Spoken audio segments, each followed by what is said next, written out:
अभी हम भरमौर से आ रहे थे और भरमौर से आते हुए एक जगह पर लाड़ू से आगे और सिउंता से पीछे एक्सीडेंट हुआ था। दो गाड़ियों का, एक स्कॉर्पियो थी और एक दूसरी कोई गाड़ी थी। तो उन लोगों ने जो थी वो गाड़ियां दोनों बीच में रोक के रखी थी और वहाँ एक लंबा जाम जो था वो लग गया था। और मेरी मम्मी जो हैं वो सिउंता में हमारा वेट कर रही थी। वो सिउंता एक शादी में आई थी और उनकी जो तबीयत है वो थोड़ी ख़राब हो गई थी, तो हम उनको हॉस्पिटल ले जाने वाले थे।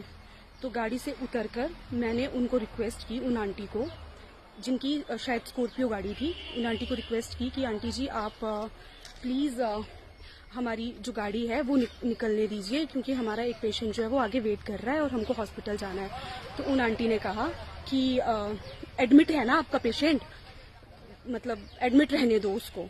तो मैंने आंटी को कहा कि आंटी अगर पीछे से एम्बुलेंस आएगी तब भी आप उसको ऐसे ही रोकेंगे एम्बुलेंस को? तो उन्होंने कहा कि एम्बुलेंस आएगी तब हम देख लेंगे। तो तब मेरे भाई ने कहा कि आंटी जी प्लीज़ आप हमारी गाड़ी जाने दो और हमारा पेशेंट जो है वो आगे वेट कर रहा है और मेरी मम्मी जो है भी थोड़ी तबीयत उनकी ख़राब है और आप जिसके साथ एक्सीडेंट हुआ है उनकी गाड़ी रोक लो और हमें जाने दो। तो उन्होंने कहा कि हमें ज़्यादा कानून पढ़ाने की ज़रूरत नहीं है। तो मैंने उन आंटी को कहा कि आंटी मैं भी लॉ स्टूडेंट हूँ, हम आपको कानून नहीं पढ़ा रहे हैं, सिर्फ रिक्वेस्ट कर रहे हैं। इतनी सी बात हुई। एक अंकल थे, उन्होंने गाड़ी चलाई, मतलब गाड़ी हटा दी, दोनों गाड़ियां साइड हो गई और हमने अपनी गाड़ी निकाली और हम अपनी गाड़ी लेकर जो है वो वहां से आ गए।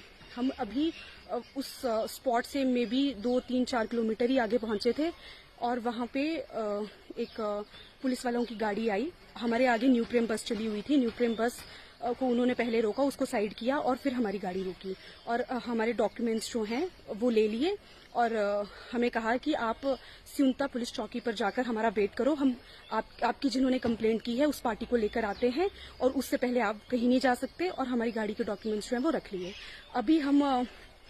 अभी हम सिउंता पुलिस चौकी पहुंच गए हैं और अभी तक वो जिन पुलिस वालों ने हमको रोका था वो दूसरी पार्टी को लेने गए हैं और अभी तक पहुंचे नहीं है।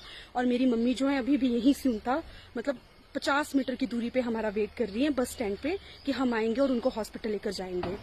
तो अभी जब पता चला है कि वो जिनसे ये सारी बात हमारी हुई थी वो आंटी जो हैं वो यहाँ जो हिमाचल की विधानसभा के स्पीकर हैं कुलदीप पठानिया जी, उनकी वाइफ हैं। तो तब तो बहुत ही ज्यादा मतलब ये प्रश्न उठता है कि आम जनता जो इतनी सफर कर रही है और आप आम जनता के रखवाले हैं, आपके पति जो है वो आम जनता के रखवाले हैं, उनकी सेफ्टी जो है वो आप उसको सुनिश्चित करने का काम आप देखते हैं। आप प्रशासन जो है वो सही से काम कर रहा है नहीं कर रहा है, लॉ एंड ऑर्डर सही से चल रहा है नहीं चल रहा है, उस पर भी निगरानी रखते हैं। और ऐसे में आप ही आम जनता को परेशान होते हुए देख भी रहे हैं और करवा भी रहे हैं। तो ये कितना गलत है। मतलब अभी भी हम यहाँ खड़े हैं, हमको वेट करने के लिए कह दिया गया जबकि हमारी कोई भी गलती नहीं है। गाड़ी का एक्सीडेंट किसी और गाड़ी के साथ हुआ है, वो वहां पे ऑलरेडी रुके हुए हैं। अभी मुझे पता है कि वहां कितना टाइम लगने वाला है। मतलब हम यहाँ पे अभी, मतलब हमारा पेशेंट बीमार है, हमको उसको हॉस्पिटल लेकर जाना है और ये चाहते हैं कि हम यहाँ अभी भी रुके रहें।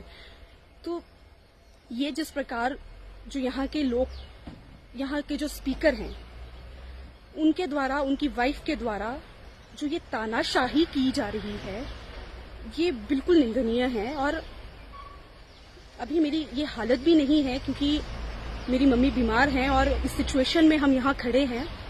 तो मैं सिर्फ यही कहूंगी कि आप लोकतंत्र बचाने की बात करती है ये सरकार, जिस पार्टी से आप बिलोंग करते हैं। आप कहते हैं लोकतंत्र खतरे में है और आज मुझे विश्वास हो गया है कि लोकतंत्र सच में खतरे में है। ये जिस प्रकार आप अपनी पावर का, अपने पति की पावर का गलत यूज करना और रास्ते में चलते हुए लोगों को इस प्रकार तंग करवाना जो है ये बिल्कुल गलत बात है। और मैं मानती हूँ कि ये हमारी जनता जो है वो आपको इसलिए वोट देती है, आपको इसलिए सत्ता में लाती है, इसलिए आपको पावर देती है ताकि आप उनकी आवाज उठाएं, बल्कि आप उनकी आवाज दबाएं ना।